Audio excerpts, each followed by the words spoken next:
ఓం శుక్లాంబరధరం విష్ణుం శశివర్ణం చతుర్భుజం ప్రసన్నవదనం ధ్యాయేత్ సర్వవిఘ్నోపశాంతయే.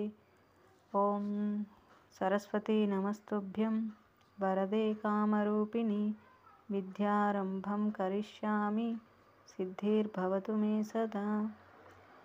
ఓం గురుర్బ్రహ్మ గురుర్విష్ణుః గురుర్దేవో మహేశ్వరః గురుః సాక్షాత్ పరబ్రహ్మ తస్మై శ్రీ గురవే నమః.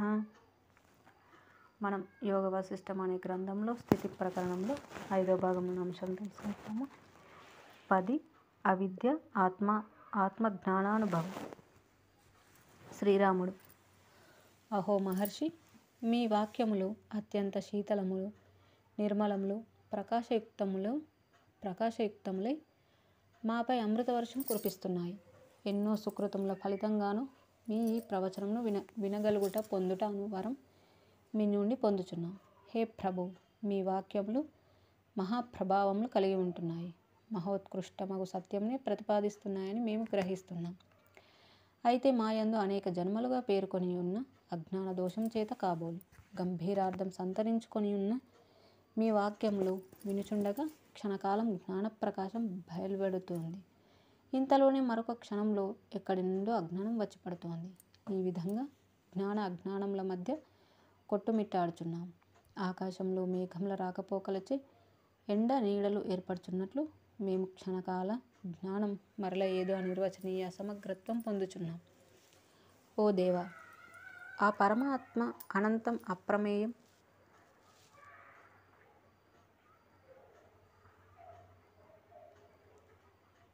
పరిపూర్ణం, సదా ప్రకాశవంతం, ఏకరసము, నిత్యోదితము, పరమార్థ స్వరూపం కదా.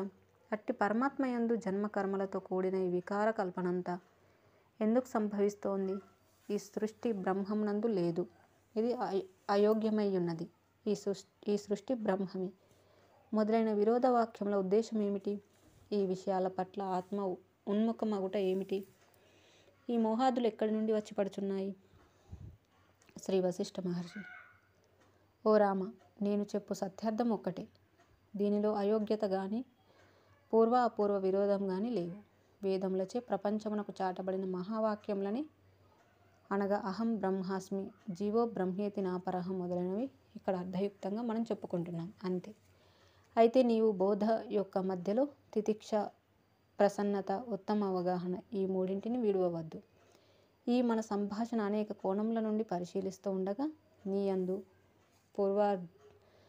పూర్వార్ధరు జ్ఞానదృష్టి తప్పక ఉదయించగలదు. పూర్ణార్థ ప్రబోధం పొందగలవు. స్వస్థచిత్తుడవు కాగలవు. అప్పుడు పూర్వం వింటూ వస్తున్న వ్యవహార వాక్యముల కంటే ఉత్తమమైన సత్య పదోన్నతిని నీ అంతరంగమునందే దర్శిస్తావు.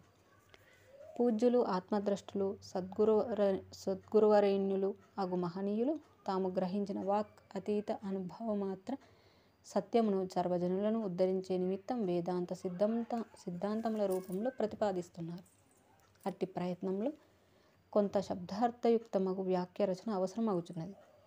పరమార్థం దృష్ట్యా చూస్తే ఆ శబ్దములు కొంత భ్రమ సమన్వితములైన మాట వాస్తవమే.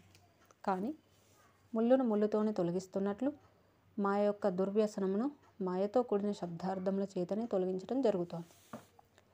జీవుడు బ్రహ్మము, ఆత్మ పరమాత్మ, మనస్సు బుద్ధి, జగత్తు అహంకారం అను శబ్దములు అట్టివే. అయితే ఈ పదజాలము సత్యార్థ జ్ఞానమునకు తప్పక హేతు అవుతున్నది.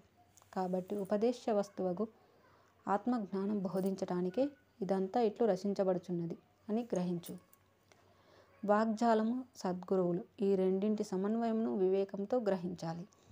వివేక దృష్టి, మహత్తర ఆశయము, అసలు ఉద్దేశం గ్రహించటము, ఈ మూడు ఏ సమయంలోనూ ఏమరచరాదు. మిథ్యాభ్రమలందు పడకూడదు సుమ.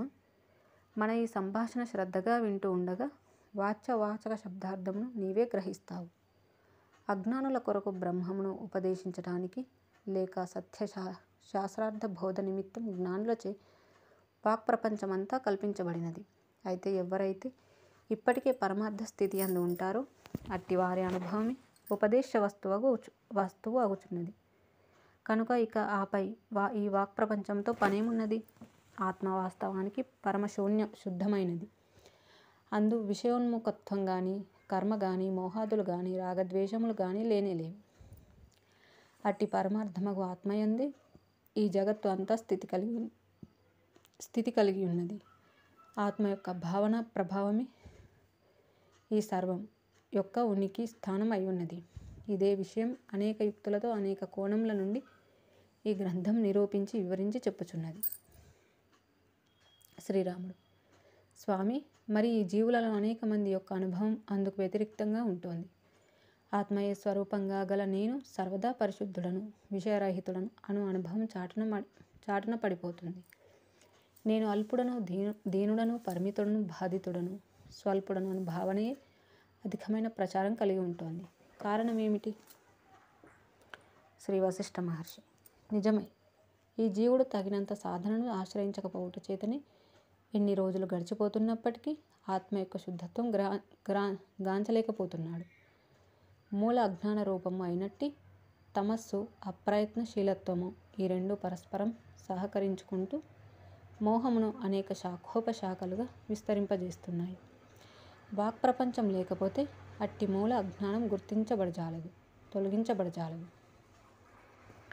అనేక జన్మలలోని సుకృతం ఫలిస్తూ ఉండగా అంతఃకరణం శుద్ధత్వం పొందుచున్నది. అనేక జన్మలుగా స్వీకరించబడిన ఉపదేశములకు సంబంధించిన వాక్ప్రపంచం జీవుని జ్ఞాన మార్గంలో ప్రవేశింపజేసి ఆత్మ యొక్క సామీప్యత ప్రసాదిస్తోంది. ఉపదేశ క్రమము, వాక్ప్రపంచము అను అవిద్య ద్వారా సర్వదోష నివారణీయగు విద్య ప్రకాశించుచున్నది. అస్త్రం చేతనే జయించబడుతోంది కదా. పాత్రకు మాలిన్యం అంటినప్పుడు మాలిన్యంతోనే ఆ పాత్రను తోమి ఆపై నీటితో కడిగి రెండు మాలిన్యములను తొలగించి వేస్తున్నాం. విషము విషముతోనే శమిస్తుంది. శత్రువును శత్రువే నశింపజేస్తున్నాడు. అట్లే అవిద్య చేతనే అవిద్య నశిస్తోంది. శాస్త్ర పదజాలం అను మాయా సహాయముతో దృశ్యం అను మాయను ఎదుర్కొనుచుండగా సర్వం అవగతం అవుతూ వస్తోంది. అట్టి స్థితిలో ఉభయ మాయలు తమంతట తామే తొలగుచున్నాయి. అనగా శాస్త్ర రచనారూపమైన మాయ స్వవినాశనం నందే ఆనందం పొందుచున్నది. మాయ యొక్క స్వభావం అంతా దుర్లభమైనది, కానీ అది క్షణంలో మటుమాయమగుచున్నది. మాయా విచారణ. మాయ యొక్క స్వరూపము, స్వభావము అనిర్వచనీయములు. అది వివేకమును ఆచ్ఛాదించి ఉంటోంది. అనేక జగత్తులను ఉత్పత్తి చేస్తోంది. మాయ వాస్తవానికి లేనిదే కదా. అయినా కూడా ఈ దృశ్యం యొక్క ప్రాప్తికి ఖండితమైన భావనా పరంపరలకు కారణం మాయ యొక్క రూపమే. ఈ మాయ యొక్క రూపమేమిటి? ఇది ఎంతకాలంగా కలుగుతోంది? ఈ రెండు ప్రశ్నలు సమాధానరహితంగానే ఉంటున్నాయి. కానీ ఈ మాయ ఎట్లు తొలగించబడగలదో శాస్త్రములు, గురువులు మనకు విశదపరచుచున్నారు. ఆహా, మాయ యొక్క కార్యమే అయినట్టి ఈ దృశ్య జగత్తు ఏ విధంగా ప్రత్యక్షమై తాండవిస్తోందో చూస్తూనే ఉన్నావు కదా. ఎంత ఆశ్చర్యం! అవలోకించకపోవట చేతనే, అనగా లేక విచారించకపోవటం చేతనే ఈ మాయ స్ఫురించుచున్నది అని విఘ్నులు ప్రవచించుచున్నారు. అవలోకించి చూచామా, తప్పక క్షణంలో నశించిపోతుంది. ఆ పరిజ్ఞాత రూపంలోనే అది స్ఫురించటం, విజృంభించటం జరుగుతోంది. ఈ విచిత్ర సంసార బంధమును కలుగజేస్తున్నట్టి మాయ ఎంతటి ఆశ్చర్యకరం! అసత్యమే అయినప్పటికీ ఇది సత్యం వలనే భాసిస్తున్నదే. ఇది ఎంతటి మిథ్యా వ్యవహారంగా రచించబడుచున్నది. ఏమని చెప్పగలం? అభిన్నం పరమపదము అగు పరమాత్మయందు ఈ మాయ సుదీర్ఘమైన ఒక స్రవంతిగా ఏర్పడి ఉంటుంది.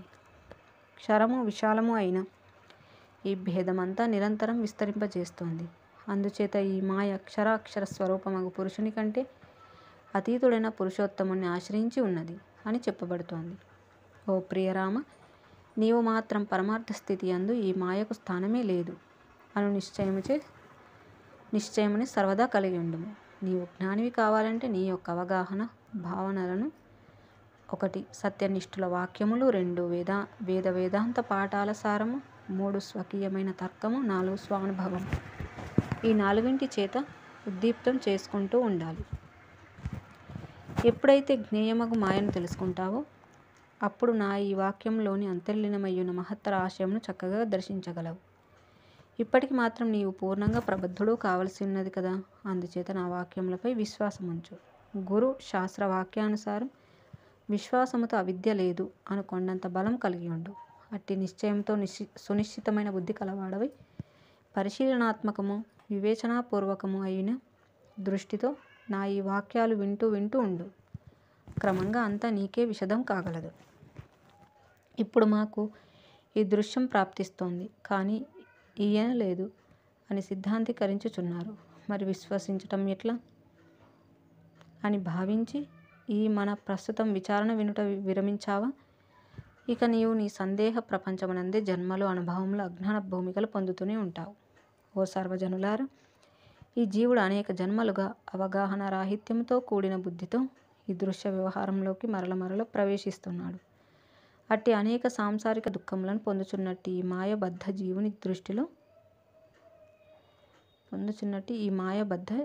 జీవుని దృష్టిలో పెట్టుకొని మా అనేక సంవత్సరముల పరిశ్రమను, శాస్త్ర జ్ఞానమును, అనుభవమును రంగరించి ఈ యోగ వాసిష్ఠ రామాయణ శాస్త్రమును ప్రతిపాదించుచున్నాము. ఇప్పటి జీవుని స్థితిగతులు ఏమిటి? బ్రహ్మజ్ఞులచే ప్రవచించబడిన శాస్త్రములలోని అంతర్గత సారము ఏమిటి? ఎట్టిది? ఇవన్నీ గ్రహించిన తర్వాతే ఈ విచారణను మీ ముందు ఉంచుటకు యత్నిస్తున్నాం. ఈ సంసార జీవునకు దుఃఖ విముక్తి కలగాలంటే జ్ఞానం ఒక్కటే సరి అయిన ఔషధం. అట్టి జ్ఞానం భక్తి, విచారణ, సత్ప్రవర్తన మొదలైన వాటిచే మాత్రమే దృఢపడుతోంది. ఈ మాచే చెప్పబడుచున్న వాక్యములు ఓర్పుతో, ఋషులపై విశ్వాసముతో, నిర్మలమైన బుద్ధితో, సూక్ష్మగ్రాహ్యపూర్వకమైన అవగాహనతో విచక్షణ సహితంగా వినండి. దీని ప్రయోజనం ఏమిటో క్రమంగా మీరే గ్రహించటం జరగగలదు. ఈ కనబడే విశాల దృశ్యమంతా మనస్సంబంధమైనది మాత్రమే. అనగా ఇదంతా మనస్సు యొక్క మరణముచే విశాల రూపమున ఉదయించుచున్నది. మనోవిలాస మాత్రం అగుటచే ఇదంతా అసద్రూపమే అయి ఉన్నది. ఎవరి అంతఃకరణమునందైతే ఈ జగత్తంతా మాయామయము, మిథ్యా అను నిశ్చయం కలుగుతుందో అట్టివాడు మాత్రమే మోక్ష భావమునకు అర్హుడవుచున్నాడు. దృష్టి యొక్క చంచలత్వమే సర్వ అనర్థములకు మూలం. బాహ్యాభ్యర్థన భావన, ఇంద్రియలోలత్వము, భ్రమపూర్వకమైన సంబంధము పట్ల నమ్మిక అను వాటి వలననే జీవుడు ఈ సంసార బంధములందు మరల చిక్కుకుంటున్నాడు. అయితే కొందరు మహనీయులు ఈ భూత, వర్తమాన, భవిష్యత్ జగద్విషయముల పట్ల వివేకపూర్వకమైన అవగాహనను ముందుగా సంపాదించుకుంటున్నారు. తద్వారా ఈ దృశ్యమును అనాసక్త బుద్ధిచే ఎప్పుడో ఎక్కడో ఎవరి పట్లను జరిగిన ఏదో సంఘటనల వలె చూడటాన్ని అభ్యసిస్తున్నారు. ఈ దృశ్యము సద్రూపం కావచ్చు, లేక అసద్రూపం కావచ్చు. దృశ్యమంతటి పట్ల అనాసక్త బుద్ధి కలిగి ఉండేవాణ్ణి ఇందలి సుఖదుఖములు తదితర సంఘటనలు ఏమి చేయగలవు చెప్పు? కిమ్మహం దేహమస్మి, నేను ఈ దేహమాత్రుడనా? ఎవడైతే ఈ దేహాదులు నేను అను భావనచే ఈ దేహేంద్రియాలను చూస్తూ ఉంటాడో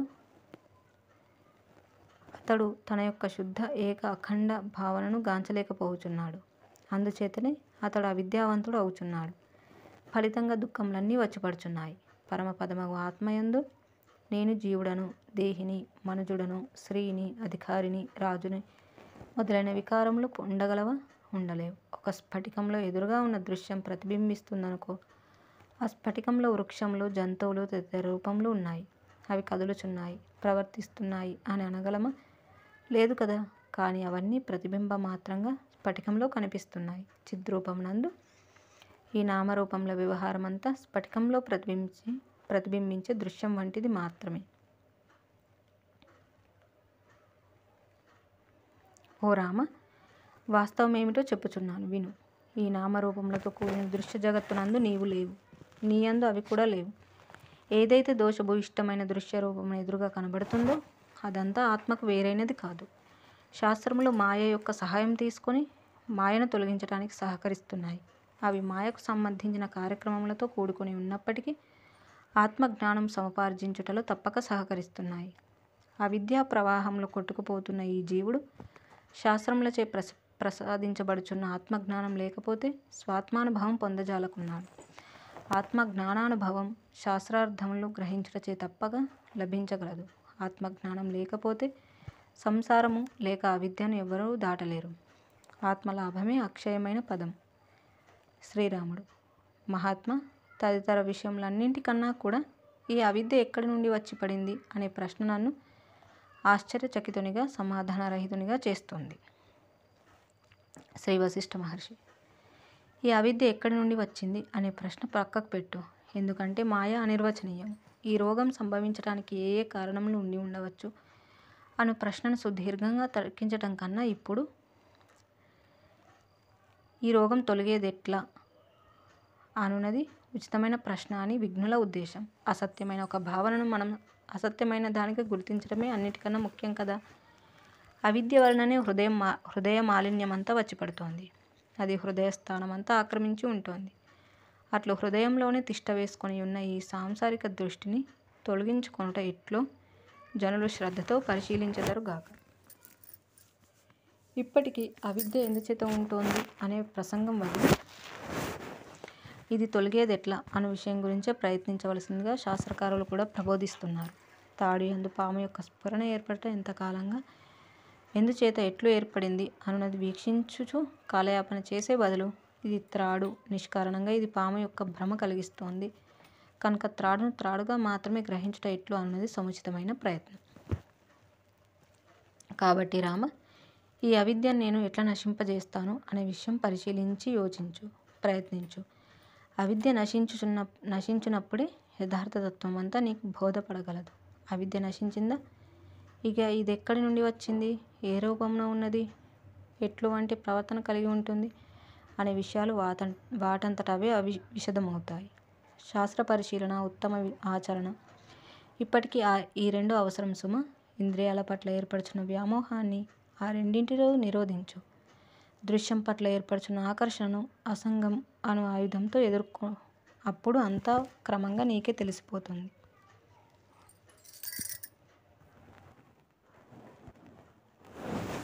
పరమోత్కృష్టములగు సత్యము భ్రమల దృష్ట్యా చూచినప్పుడు ఈ అవిద్య అనునది లేనిదే అని తెలియవస్తోంది. జ్ఞానం యొక్క అభావమే అవిద్య. లేక చక్కటి పరిశీలనాత్మక బుద్ధిని వినియోగించనప్పుడే అవిద్య ప్రభవిస్తోంది. అట్లు ప్రభవించి ఆపై అది ఈ జీవుని తన ఇచ్ఛ వచ్చినట్లు శాసిస్తోంది. అయినా రామ, నాదొక ప్రశ్న. ఇది అసత్య వస్తువు, ఇందు నేను పదే పదే భ్రాంతిని పొందుచున్నాను. అట్టి భ్రాంతియే నన్ను సత్యమైన దాని నుండి దూరంగా ఉంచుతోంది అని ఒకడు గ్రహించాడనుకో. అప్పుడు అసత్య వస్తువు అందలి భ్రాంతిత్వము, సత్య వస్తువు నందలి వాస్తవత్వములను అనుభవానికి తెచ్చుకోవటం ఎట్లా చెప్పు. శ్రీరాముడు నిత్య అనిత్యములను క్షుణ్ణంగా పరిశీలించుట చేతని. వశిష్ఠ మహర్షి అవును కదా, ఈ అవిద్య ఉత్పన్నమై అనేక దోషములు కలిగియున్నదై విశాలమైన ఆకృతిని ప్రదర్శించుచున్నది. ఈ జీవుని క్షణంలో అజ్ఞానాంధకారంలోకి త్రోసివేస్తుంది. అట్టి అవిద్యను నిరోధించడానికి ప్రయత్నించకుండా వర్తమానమును వ్యర్థ కాలయాపనతో వెలిబుచ్చు మానవులకు ఏం చెప్పాలి, ఎట్లా చెప్పాలి? అందుచేత రామ, నీవు ఈ అవిద్యను బలవంతంగా ధీరత్వముతో నశింపజేయాలి సుమ. అప్పుడు సత్యమును నీవే ఎరుగగలవు. ఒకడు గొప్ప శూరుడో ధీమంతుడో అయితే అయి ఉండవచ్చుగాక, కానీ అతడు అవిద్యకు లోబడినాడా? ఇక అతనిని కాపాడగలిగిన వారు ఎవరు? అందుచేతనే మరల మరల హెచ్చరిస్తున్నాను. రోగరూపంలో దాపురిస్తున్న అవిద్యను నశింపజేయటానికై నీవు యత్నశీలుడవు కావాల్సిందే. అట్లు చేసితివా, ఇక నీవు ఈ సంసార దుఃఖములన్నీ క్రమంగా తప్పక జయిస్తావు. అవిద్యయే సర్వ ఆపదలకు మూలం. అనర్థములన్నింటికీ అవిద్యయే తల్లి. అవిచారణ, అవిశ్లేషణ, అశ్రద్ధలచే జ్ఞాన విజ్ఞానములు కప్పబడి ఉండుట వలన ఏర్పడే అల్పమైన అవగాహనలే ఈ అవిద్య యొక్క రూపము, విన్యాసము కూడా. ఇంకా ఆ అవిద్య ఏమేమి చేస్తుందో చెప్పమంటావా? అది భయమును, విషాదమును, దుష్ట మానసిక చింతలను, విపత్తులను, ఇతరుల పట్ల క్రూరము, నింద్యము అగు ప్రవర్తనలు తెచ్చిపెడుతోంది. హృదయములో ఏర్పడగల మాయామోహములన్నింటికీ అది అంకురం వంటిది. అట్టి కుదృష్టి రూపమగు అవిద్య హృదయం అనే స్వగృహంలోకి ప్రవేశించి ఇష్టం వచ్చినట్లు తిరుగాడుతుంటే వివేకి అయిన మానవుడు చూస్తూ ఊరుకుంటాడా? లేదు, ఊరుకోకూడదు. నేను ఈ సంసార సముద్రమును దాటుటకు ఉపాయాలేమిటి అన్నదే చింతిస్తూ ఉండాలి. జై శ్రీరామ్. ఈ విధంగా మనకి అవిద్య, ఆత్మ, జ్ఞానానుభవం అనే దానిలో మానవునికి అవిద్య అనేది ఎలా వస్తుంది, దానిని తొలగించుకుంటూ ఆత్మజ్ఞానానుభవాన్ని ఏ విధంగా పొందాలి అనేటువంటి విషయాలని మనకి ఇందులో విపులంగా తెలియజేయడం జరిగింది. ఇక మిగిలిన అంశాలను మళ్ళీ తెలుసుకుందాము. కాయేన వాచా మనసేంద్రియైర్వా బుద్ధ్యాత్మనా వా ప్రకృతే స్వభావాత్ కరోమి యద్యత్ సకలం పరస్మై నారాయణాయేతి సమర్పయామి. స్వస్తి. ఓం తత్సత్.